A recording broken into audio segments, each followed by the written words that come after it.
So this webinar is hosted by Fauna and Flora, but it's part of the CEPF support, part of a project that's looking at building Caribbean civil society capacity and delivering sustainable financial strategies more widely. I am delighted to introduce Rhona. So Rhona is a program officer. She works on our conservation finance team here at Fauna and Flora. Her role is to provide technical support relating to generating sustainable financing for conservation projects. And that includes identifying potential mechanisms to attract and channel economic capital into ongoing protected area operational costs. So thank you for the introduction, Chloe. Great to see so many of you have been able to attend today, and great to see and read some familiar names and faces as well. So welcome to the webinar. As Chloe mentioned, it's on sustainable financing options, in particular introducing and doing an overview of the options analysis tool. So to kick off, why are we here, or what is it that this webinar is trying to convey? So firstly, we're going to have a look at what we mean by sustainable financing for conservation. So we'll spend a few minutes on that, and then the idea of the webinar is then to come up with a potential mechanism to sustainably finance your project. So in summary, the purpose of the training is to introduce the sustainable financing methodology, which we use at Fauna and Flora, and provide an overview of that methodology, in particular, the options analysis tool, which is one of a number of tools which we use as part of our approach. And I will talk us through the methodology and where that fits in. So it's not designed, so just as a caveat, the webinar is not intended to give you a kind of final product or sort of an idea of an exact financing mechanism which you would use in the context you're working in, but it is intended to talk you through our methodology and give you the option to test out the options analysis tool in particular. And with bearing in mind that if you need additional technical support, or if you have if you want to complete the methodology, we do have materials available to support you in doing the process in its entirety. And I'll introduce you virtually to members of my team, the enterprise and finance team, who are available to provide technical support when it comes to sustainable financing and understanding what might be appropriate for the context in which you're working. And just one final note on that: when going through this process, it's important to do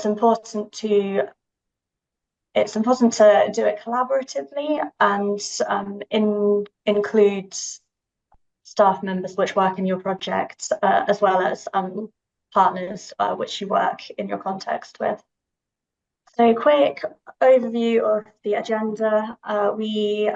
Chloe's already suggested that people introduce themselves in the chat. So if you've just joined, please introduce yourself as well as the organisation which you work for in the chat. We'll then quickly touch on what we mean by sustainable financing for conservation. And then, as I mentioned, we'll do an overview of the methodology which we use at Fauna and Flora. And we will start to look in more detail at step 1 and step 2 of that methodology. We'll only get as far as step 2 today, which is the options analysis tool. But this there are, as I mentioned before, there are materials available which are there to talk you through in more detail how to do a thorough and collaborative sustainable financing approach. So we'll keep it as interactive as possible, and I'll do some talking, but we'll do a couple of breakout groups as well, which will allow us to have a bit of individual thought on what you think, what sort of mechanisms you think would work in your context, as well as working through the tools as we talk through them. And so yeah, so we'll move through step 1 and step 2, and then step 3, 4, and 5. I'll give an overview of those, but we won't go into those in detail today. Quick note at this point. So as we go into the breakout groups, we do have French translator and Spanish translator. So if you could also include in the chat at this point whether if you want to be in a breakout group with French translation or speaking French, or if you want to be in a breakout group in which you're speaking Spanish, please include that in the chat. And also, if you would like to be in a breakout group with colleagues or partners who are working in the same context as, then please also include that in the chat. So language you'd like to be speaking, and if there's anybody else you would like to be in the same breakout group with, please include that in the chat now. So I said first we would talk about just to give a little bit of context to this, what is sustainable financing for conservation? So I won't go into a lot of technical jargon, but the Conservation Finance Alliance defines conservation finance as mechanisms and strategies that generate, manage, and deploy financial resources and align incentives to achieve nature conservation outcomes. And doing this on a financially sustainable basis means finding mechanisms which will not only generate financial capital in the short term, but will continue to do so on a long-term basis. So to cut through the jargon, I've got a couple of images on the slide here. So to illustrate how traditional funding for conservation looks versus sustainable financing. So on the left, you can see a visual which illustrates the more traditional type of conservation financing, which, as we all know, involves grant funding, which is invested in a project, and that then creates an output. And that's a very linear model. And once that grant funding is used up, of course, you need to apply for further grant funding. Versus on the right-hand side, you can see a sustainable financing model, which is, as you can see, is more of a circular model. So the idea is that the sustainable financing mechanism uses both the natural capital and the social capital available within a landscape or a seascape. And it uses that to create financial capital, which can then be reinvested back into that landscape. So reinvested back into the natural capital and social capital, which will then be used by the sustainable financing mechanism to generate more financial capital. And that's how you get that. That's how you get that circular feedback loop. And so why is sustainable financing for conservation important? So it at least can increase community engagement. It can diversify financing and increase the financial resilience of a conservation landscape or seascape. It can reduce reliance on grant funding. And finally, it can recognise the role that small-scale producers can play in creating ecologically sustainable landscapes and seascapes.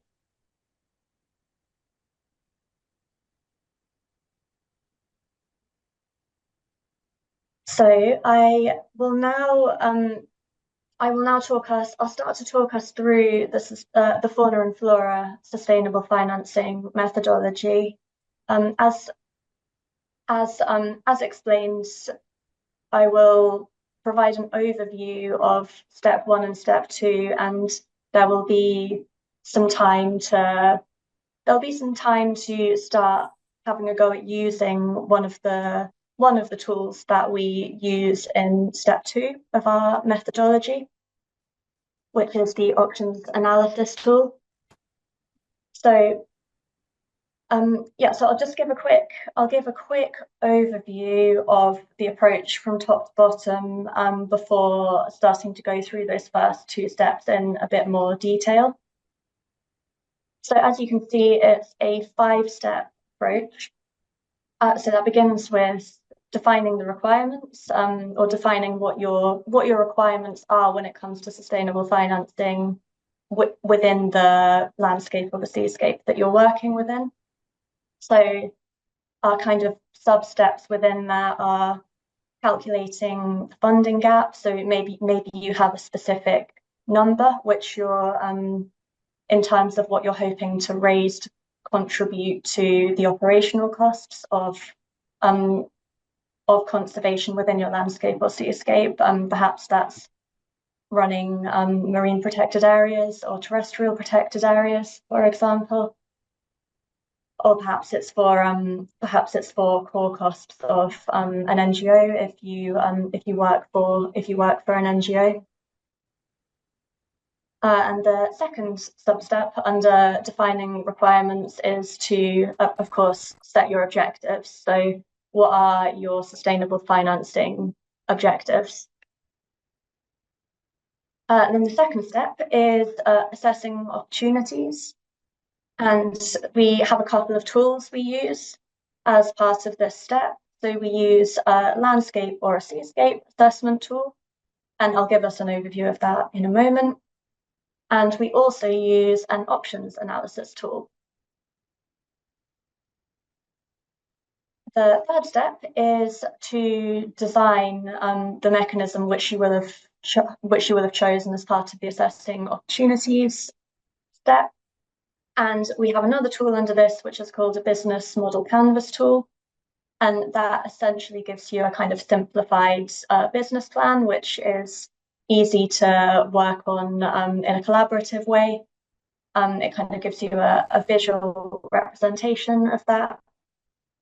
And also at this, as part of this step, consideration is given to the governance of the mechanism as well as the risk management. So kind of policies and procedures and processes which must be undertaken as part of the mechanism.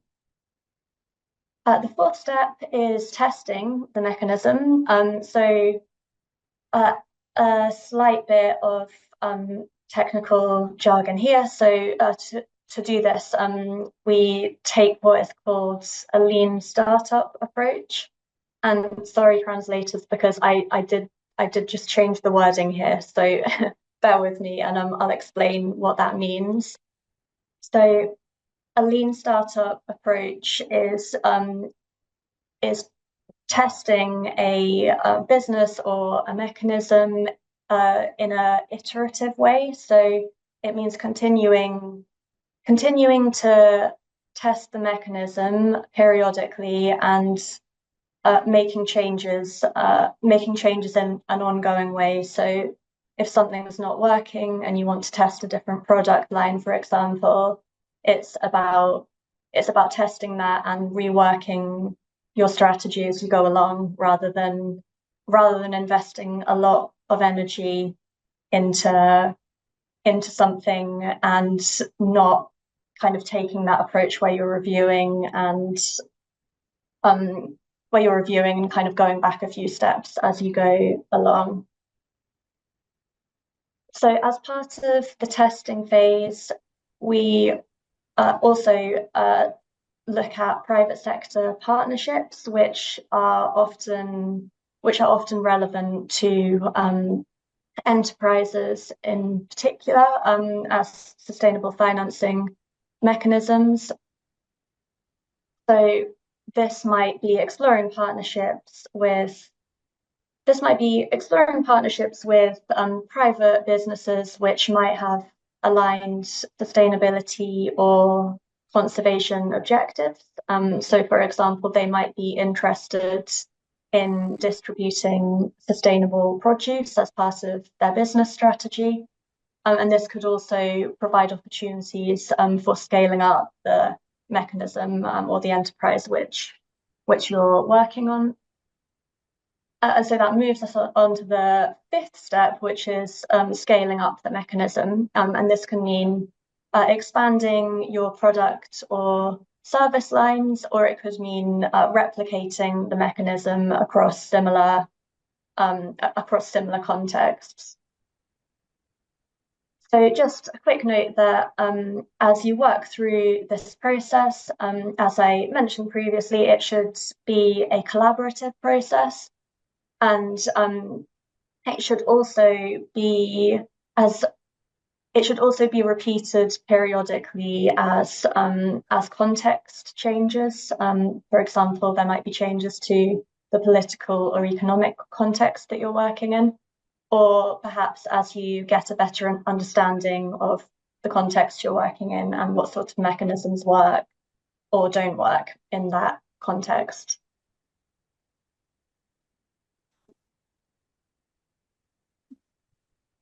So I will provide a quick overview of step one, which is defining requirements. So that was within our approach, that was step one. We'll skip the calculating the funding gap part of this step because it's a fairly kind of technical part of the process, and it's a time investment to go into that. So what I would suggest, if you're interested in that part of the process, and if you think that's relevant to your context, then please do get in contact with a member of my team who, and we will be happy to provide technical support when it comes to that part of the methodology. So as I said, I'll do a quick overview of the setting objectives part of this step. So this is in order to, of course, work out what your sustainable financing objectives are for your project or for your landscape or seascape. I find that a useful way of thinking about this is splitting your objectives into the three pillars of profit, people, and planet. And that's obviously got a nice alliteration, so that's helpful for kind of remembering those three pillars. So this slide will help you think through what sorts of considerations there might be under the profit header. So that is things like considering whether you want to generate income to cover operational costs, for example, patrol costs for your conservation projects. Under the people header, this is considering whether there is a cost to the community, for example, in your conservation area. For example, has there been a protected area established and they've lost access to kind of livelihood or resources that they might previously have had access to, and is there a consideration to compensating community members for that? Is there is one of your objectives to provide economic incentives for local community members to conserve their natural resources? And this, just a note on this, it's on the collaborative aspect of this methodology. Consider running this exercise in partnership with key stakeholders within your landscape or seascape, to ensure that all relevant perspectives have been included right from the design part of the project. And then finally, on the planet side, and this should be kind of familiar territory to most of us, but what are the key threats to biodiversity in the landscape? Consider what the theory of change is, and that's just about making sure that that there is alignment in terms of what your mechanism is achieving.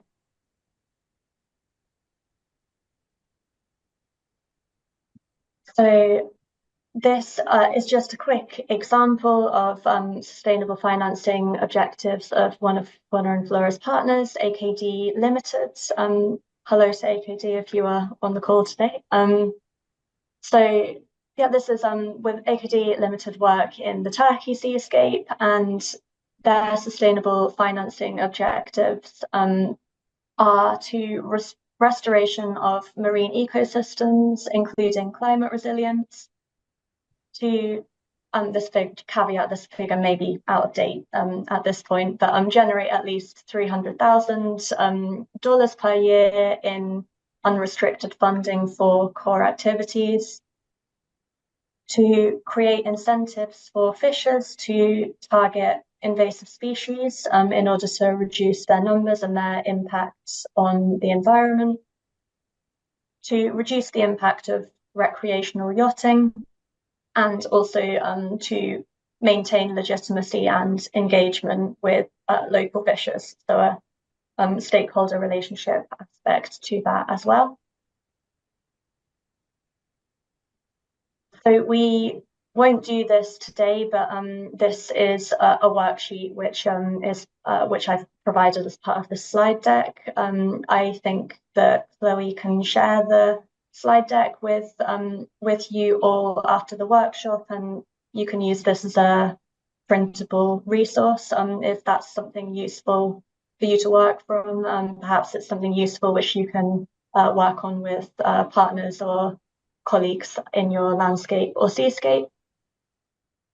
So as I say, I'll skip through this and we'll get to the options analysis part, and you will get a chance to actually have a go at that.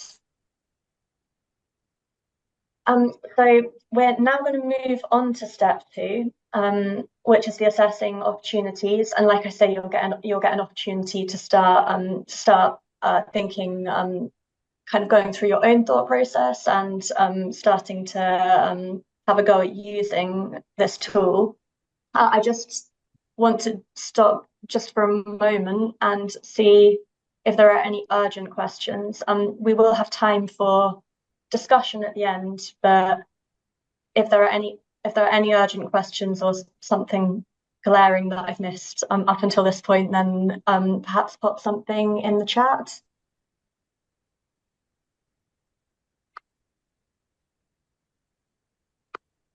And please feel free to write your question in Spanish or French, or unmute, and you can ask your question in Spanish or French, and our translators will translate it back into English for us. I'll move on, and if you have questions as we go along, then please do include them in the chat, and perhaps Chloe, you could help me with just monitoring those as they come in.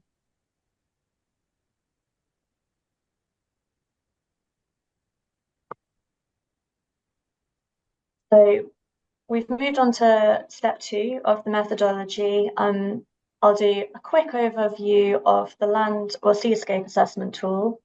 And again, we won't actually have a go at using this today, but we'll then move on to the options analysis tool, and you will get a chance to have a go at that. So the landscape or the seascape assessment, so this is in the assessing options phase, and this helps to assess the context in which you're working, including the threats and opportunities which exist in your external environment. It provides high-level information, which will then help in the next stage, which is the options analysis. So that will help to inform a long list of options, which we'll use in the next exercise.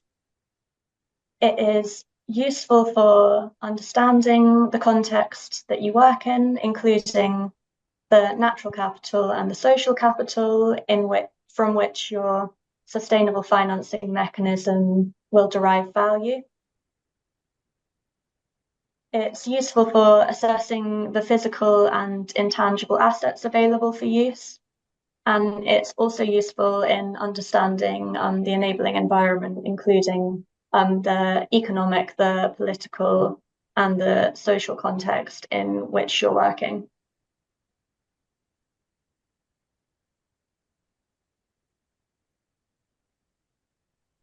So there is a lot of text on this slide, but do not fear. This is I have included the text as a resource, so that you can refer to this when the slides are shared after the webinar. So again, this is kind of a framework to structure your thinking when doing the landscape assessment. And it's split the external environment into 6 considerations, including the political environment. So this is the columns, the headers along the top. So firstly, the political environment. Secondly, environmental factors. Thirdly, the social environment in which you're working. Fourthly, the technological environment in which you're working, which includes things like infrastructure. And finally, the economic environment and the legal environment in which you're working. And so the bullet points under each of these headings are prompts to help you consider different aspects of each of these. And there's also an example at the bottom of each column. So, for example, under the political considerations, for example, there might be 0% corporation tax on charities, but there might be 20% tax charged on for-profit enterprises, and that would be a relevant part of your context to include in the landscape assessment tool.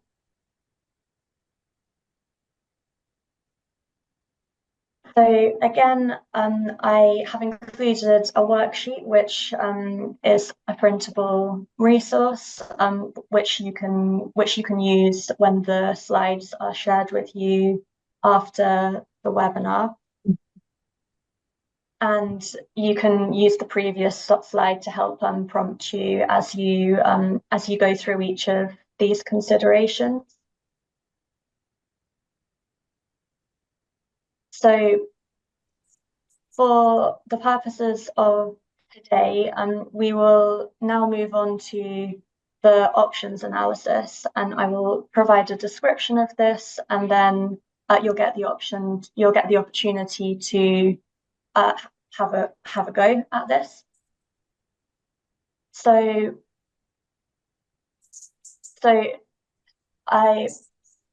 hopefully you had some opportunity to consider the sorts of mechanism which you think would work well in the context in which you are working.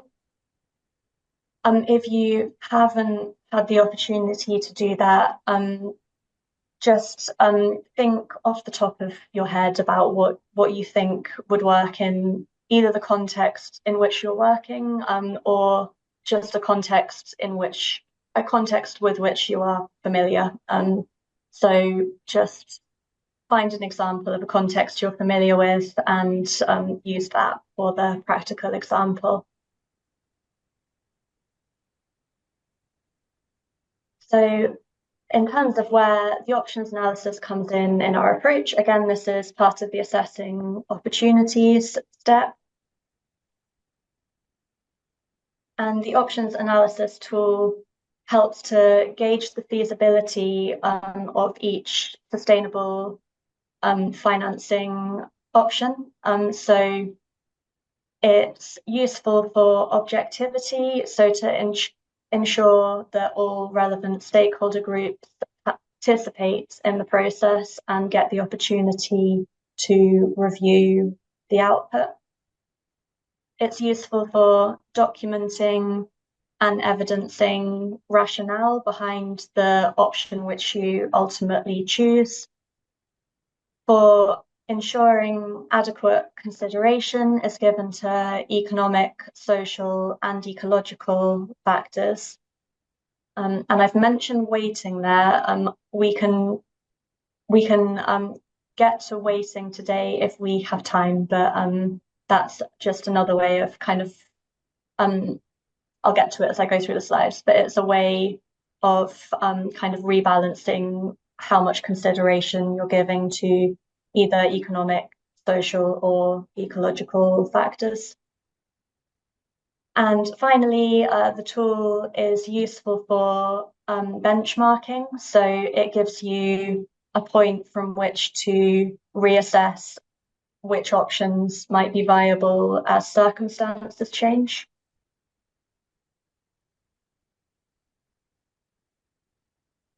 So this will be the first practical exercise which we will give you all an opportunity to have a go at and then come back with any feedback or any questions. So what we do first as part of, there's kind of two steps to this tool. And the first one is simply coming up with a list of all of your ideas.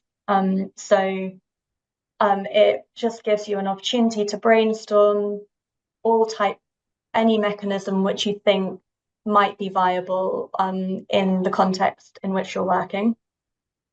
So this is basically a fun brainstorming exercise. What I've got up on screen is some real examples of potential mechanisms which have been brainstormed in some context in which Fauna and Flora works and with partners as well. And as you do the exercise, I will put this back up on screen because it might be helpful for your own brainstorming. Okay, I think that's everybody back in the main room. I hope you found having a bit of time to think they're useful, and I wanted to just give the next 5 minutes as an opportunity for anybody to share what you were discussing in your breakout groups. So if you have an idea you want to share, you could see if you could suggest that and see if anybody else was discussing anything similar. So yeah, just 5 minutes kind of open floor. Did anybody come up with anything there that they are willing to share with the group? Or if you have any questions, also welcome. So, for example, was anybody discussing the possibility of an enterprise? So maybe something, I know people often have ideas for ecotourism, or maybe a product line. Yeah, anything really, but yeah, please do share. Hi, Rhona. We talked about tourism quite a bit because obviously, I mean, a lot of participants are in the Caribbean, and obviously tourism is the sort of no-brainer, really. I think that one of the things was where to start, because there's actually so many different options. and you had some of those on your list, such as room fees, hotel levies, working with various travel agents or other enterprises around tourism, such as tour guides, restaurants, cafes, and the yachting companies. There's the world is your oyster out there, really. So one of the things is, where on earth would you start? But actually, I was going to respond to Linda, because she was in my group, and she said, well, what do they get? The difficulty is working out what do they get out of it. So it's a two-way street, isn't it? So you're trying to ask them to give you something, but they want to get something in return. So what do they get out of it? So what does the customer get out of it? Do you mean? So if we had a relationship, for example, with a hotel, mm-hmm. and they said, well, we'll give you, I don't know, 1% of our, each room that is filled, we'll give you 1% to go into your, we were talking about sea turtles and also St. Lucia protected areas, to go into your as unrestricted funds to go into to fund your organization. We will do that, but we want something in return. So what's the things that you can give them in return that would help them to support us? Do you have any questions? Do you have any? Do you get that? Do people ask for that? I mean, is this a two-way relationship? I think always, but I think the private sector are often interested in conservation projects. I suppose, but on one hand, it is obviously good for, maybe it's part of their sustainability strategy, it's good for their PR, it's good for their image. And then on the other hand, they might have a direct interest in the sites which you're working in. So, I mean, maybe they have tourists who want to go snorkeling in the MPA, and obviously it's in their interest for that to be maintained and pristine and beautiful. So I think, there's definitely a place for that conversation. I think to your other comment, Kirsty, on kind of where do you start, I think this is one reason this tool is so useful, because you can just brain dump all of your ideas at this point, and as we move on to the next part of the tool, it will help you refine what the most viable, what the best ideas are based on a set of criteria. So it's useful, especially if you've got a lot of ideas. So we were a group of 3, and so, as you said, you really need you need to do this with all your stakeholders and with your with other people in the team to really get that diversity of ideas coming in. Yeah. Can I say something? Can you hear me? Yeah. Hi, this is Jerry Bauer. I'm in Puerto Rico in the Caribbean, and as somebody just said, tourism. A lot of things here are geared towards tourism and everything, and I see many NGOs and many islands really missing opportunities where they could be developing local products and marketing these products. We've been very successful in some places and somewhat successful in others. But for example, in 2000, we started a conservation calendar in Panama with a local NGO. That calendar is still being produced today. It's all locally produced. That was one of our main objectives from the beginning, was produce it locally. It's very high quality. That was another objective. We always emphasize quality and do the maximum quality. But that calendar has made thousands, hundreds of thousands of dollars, way more than $100,000 for the NGOs and what have you. We've produced a lot of bird guides with different NGOs and different organizations.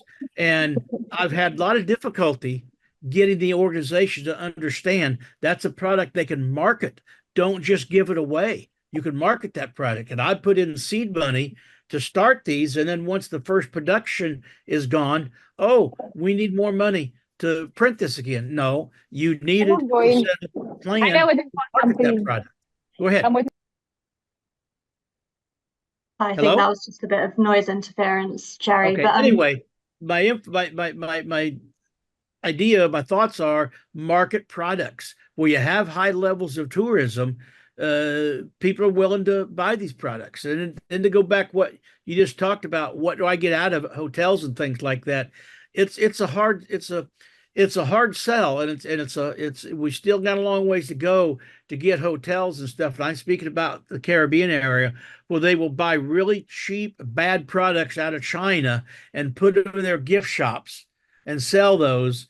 We need to work with them and try to get them put in local products and sell those. And you keep a percent, and then you give, and then the local entity makes money. But of course, the problem there, it's mass production. You have trouble producing the quantities they want to have.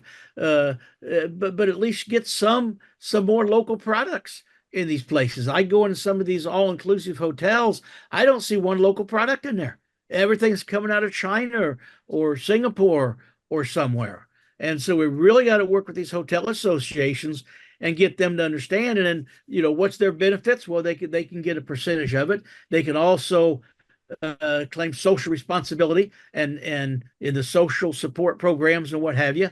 They can show their support in local NGOs and local conservation. And I think we need to emphasize that more. But it's just these all-inclusive hotels really aren't contributing what they could be. Yeah, that's really interesting thoughts, Jerry. Thank you. And I think, like you alluded to there, how important it is to have kind of diverse streams of revenue as well. So not, you know, having, if you can add on kind of product lines to what you're offering, that it helps diversify your revenue streams and make you more financially resilient.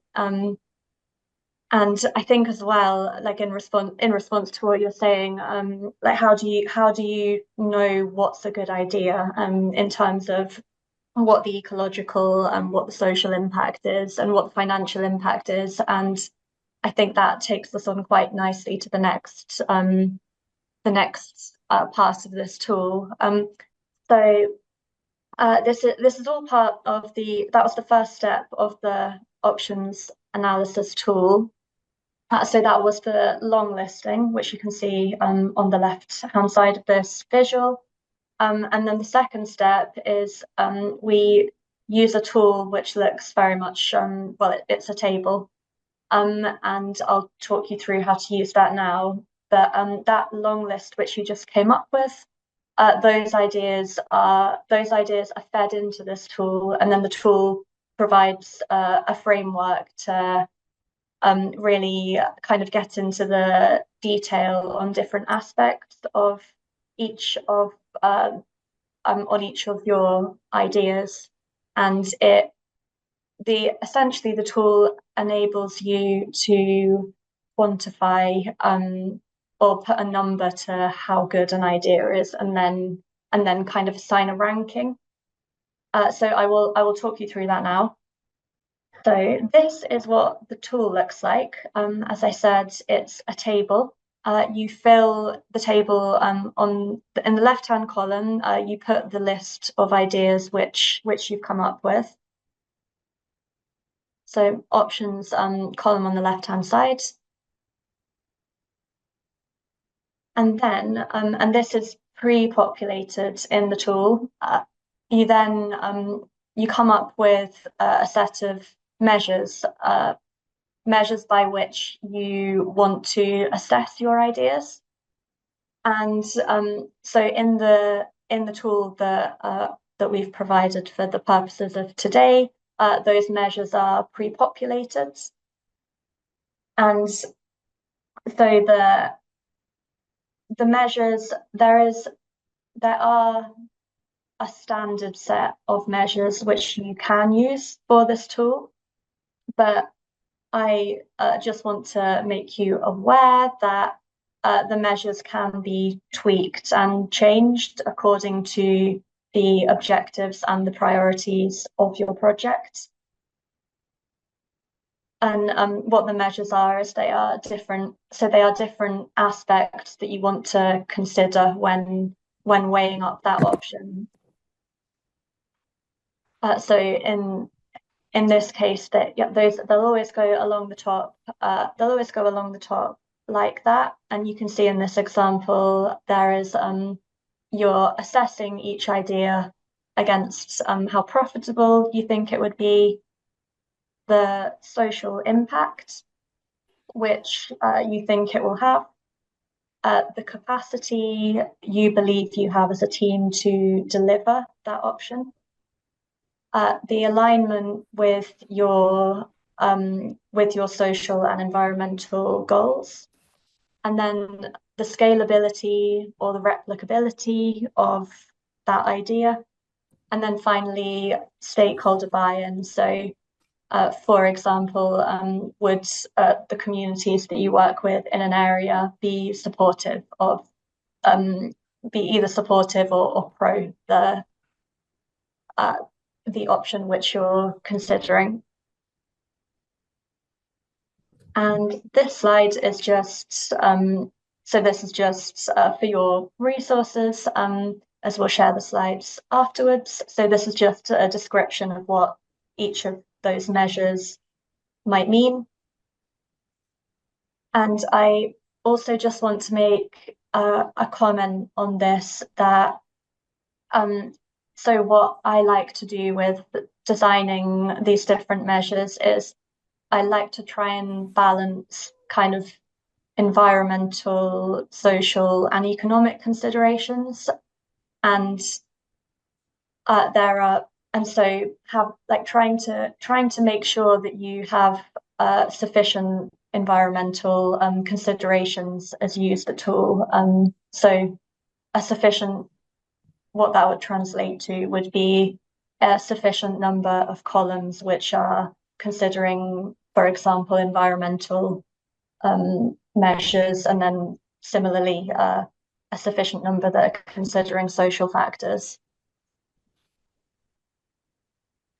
So I'll quickly go through these because it will be useful for when you have a go at using the tool in a moment. So the columns we had on the previous slide were profitability, and so this is the potential monetary value of an option. So how much money you think it would make, as well as how much appetite there would be from consumers for that option once it's on the market. The second measure was social impact. So this is what the benefit to the community in your project area would be. So for example, would it be likely to increase household income for community members? And if so, does that include vulnerable community members? There's then capacity. So this is what kind of technical capacity do you have within your team to deliver this option? And this might include partners who are interested in taking part in this project as well. Alignment. So this is the extent to which the option you're considering reflects the project objectives. For example, that might be the conservation of marine biodiversity, or the sustainability of fisheries. And then there's the scalability, replicability. So could this option, could it include other product or service lines, which is in line with what we were mentioning in the discussion a moment ago? Or could this model be replicated in other areas? And then finally, stakeholder buy-in. So this is whether this is whether I suppose I've got here non-political, but whether any stakeholders would be amenable to the project. And so finally on this, I was mentioning ensuring that there is sufficient consideration given to environmental and social and economic factors. And if I was to criticize the measures which are used in this example, I would perhaps say there could be more measures which were focusing on environmental impact. And as I say, measures can be tweaked according to what your project's goals are. I hope that makes sense. And if you have questions on that as you do the exercise, please do feel free to ask. So how the table then works is you've got your list of potential options down the side, down the left-hand side. You've then got your measures along the top. And what you then do is, of course, use it as discussed, taking a collaborative approach. So you could run this as a workshop with partners. You could even invite stakeholders from the community or political stakeholders, whatever works in your context. So you then go kind of line by line. You can go left to right. So for example, in this example, considering rooms levies in this context. So what you do is first, profitability is considered, so kind of top left-hand square. And for each of these options and each measure, you give a score between 1 and 5. And I know that some of these numbers are higher than 5, but that's because they have been weighted. And I said I would come on to that. But first of all, each segment in the table assign a value between 1 and 5 for how you think that option performs on that measure. And I realized that some of these considerations are they could be quite complex. So for example, giving a score to what you think the profitability of an option might be, that obviously could be a fairly complex process to get a true understanding of that. But for the purposes of this table, it's your best understanding or your best guess of what the profitability, for example, might be. So 1 to 5 for every measure and every option, and you then for each option you get a kind of aggregate score or an overall score, and that gives you an idea of how the option ranks against your other ideas. And I didn't mention you should use one for a low score and 5 for a high score. So if it's low profitability, a 1, high profitability, a 5, for example. So I hope that's clear. As I mentioned, if there are questions, I'm very happy to answer them as you attempt the exercise. I said I would mention weighting. So you can see there is a small row along the top, which is the weighting. And so what this does is it gives, so if you weight something a 2, it would double the weighting or double the extent to which your score has considered that measure. So for example, if rooms levies had a social impact that you assessed to be a 3 or kind of average, you might say, oh, well, social impact is actually very important for this project. So we'll double the weighting of all of the social impact scores. And so that would double the 3 to a 6. And so overall, you will have given higher consideration to social impact compared to, for example, profitability in this example. So I would say, don't worry about the weighting for today, but it's a useful part of the tool if you're trying to tweak the consideration you're giving to environmental measures, for example.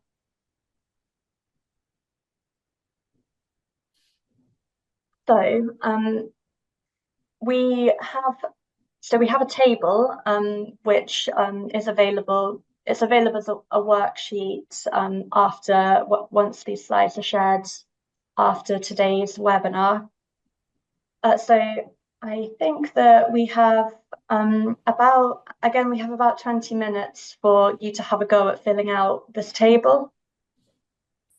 And I realized that you don't have access to this table and that you might need to create your own table for the purposes of this exercise. So either scribble one down on a piece of paper or open Excel and create one in Excel.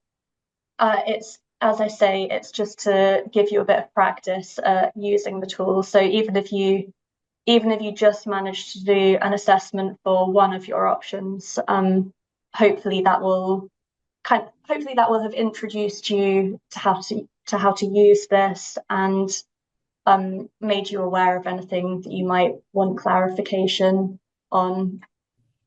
And as discussed, should be done as part of a full methodological process, including kind of the collaboration with other team members and project partners.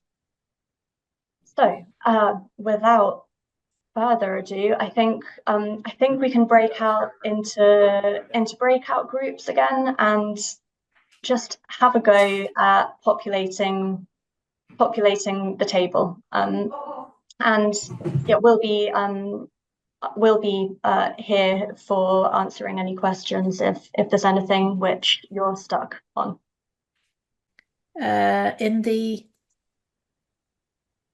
Which one was it? The impact, the social impact, number of people impacted by the enterprise.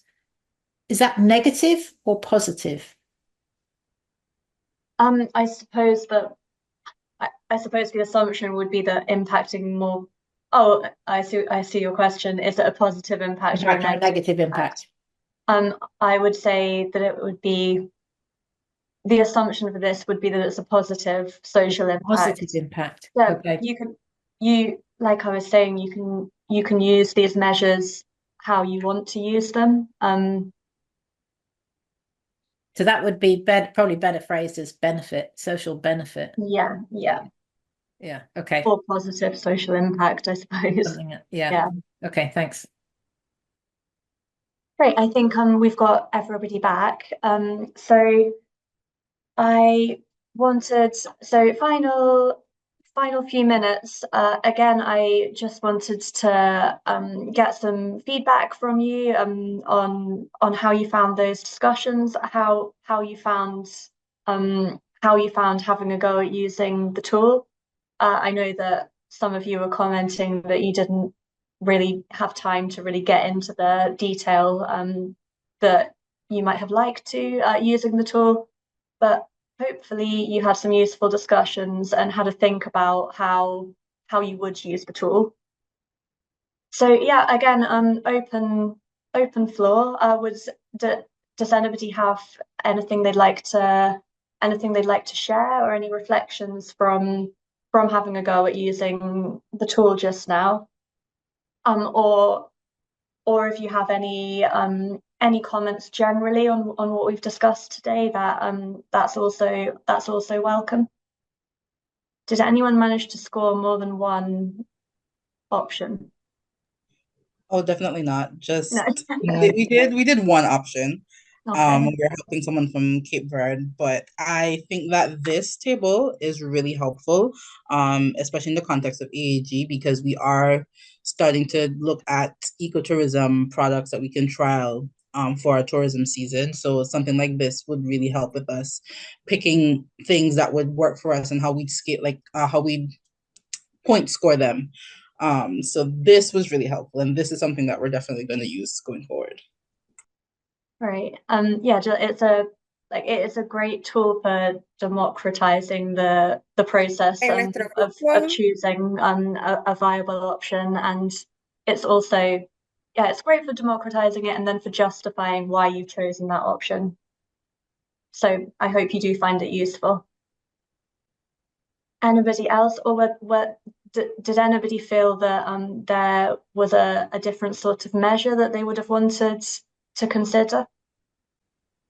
No, but just going back to that social impact, I think it might be useful to have both benefit, positive impacts and negative impacts, because some of them may actually be negative impact, which could affect your decision to actually select it over and above other potential benefits. Yeah. Particularly for charities, which are often very having to be very much aware of their public persona, you know, the public presence, really.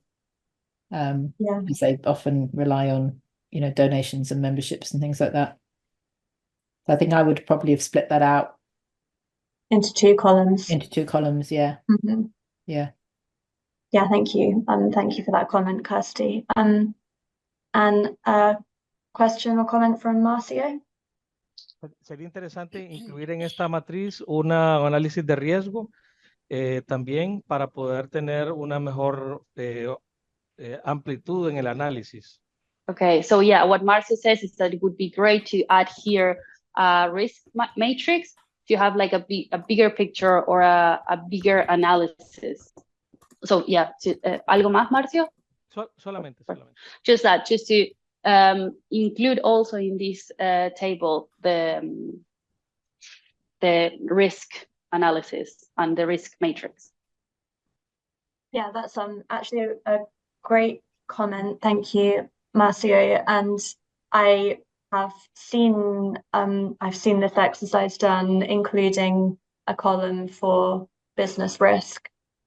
And so that's, as I say, very relevant comment, and you are most welcome to shape this tool as works best for you. And I will also take that feedback and consider whether our standard template should also include a column for risk. So thank you. And will it be just one column for risk in general? Is it going to be economic risk to the environment?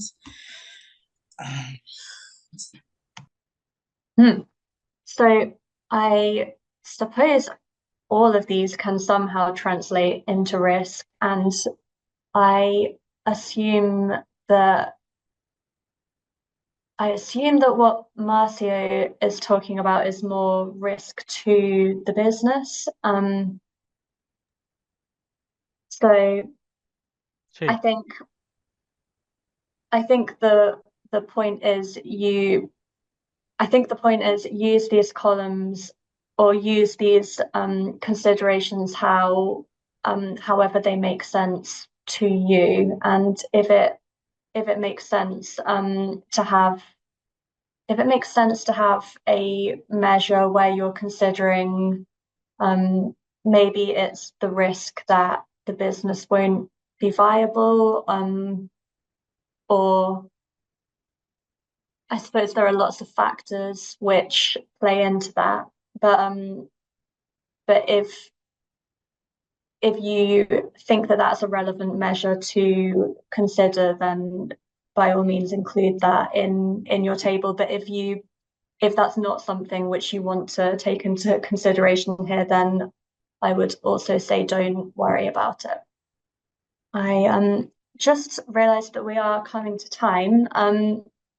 So I'll flick through this. You'll get a copy of this. This is an example of a real life options analysis exercise.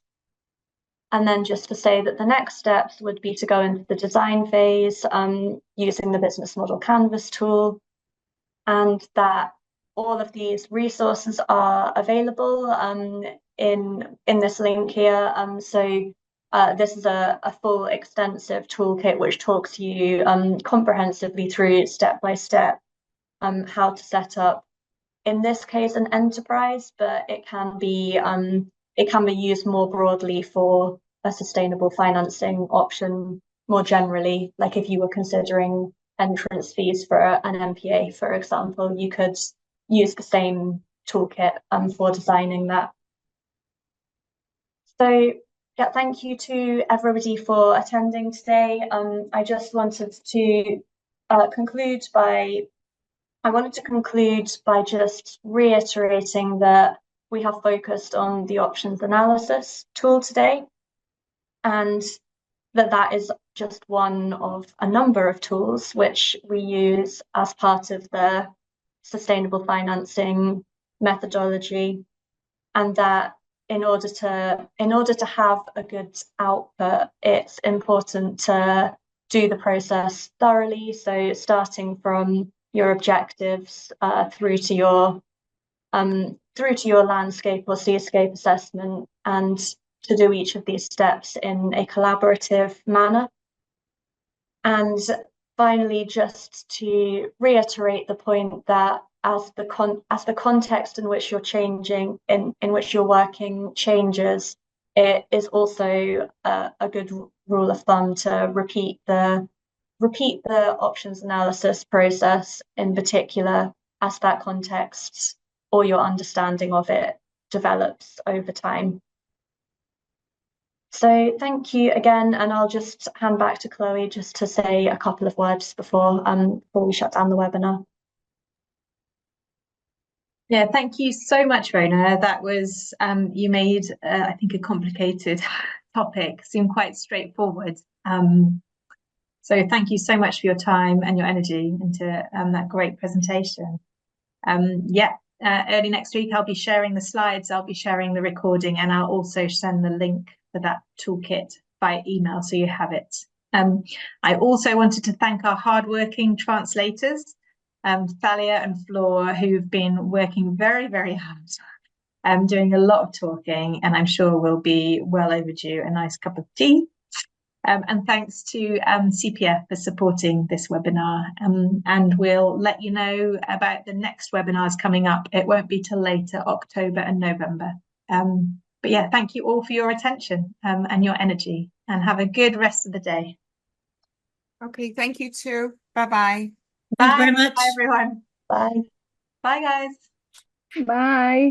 Thank Bye. you. Take care. Bye-bye. Bye-bye. Bye. Thank you. Have a good day. Bye. You too.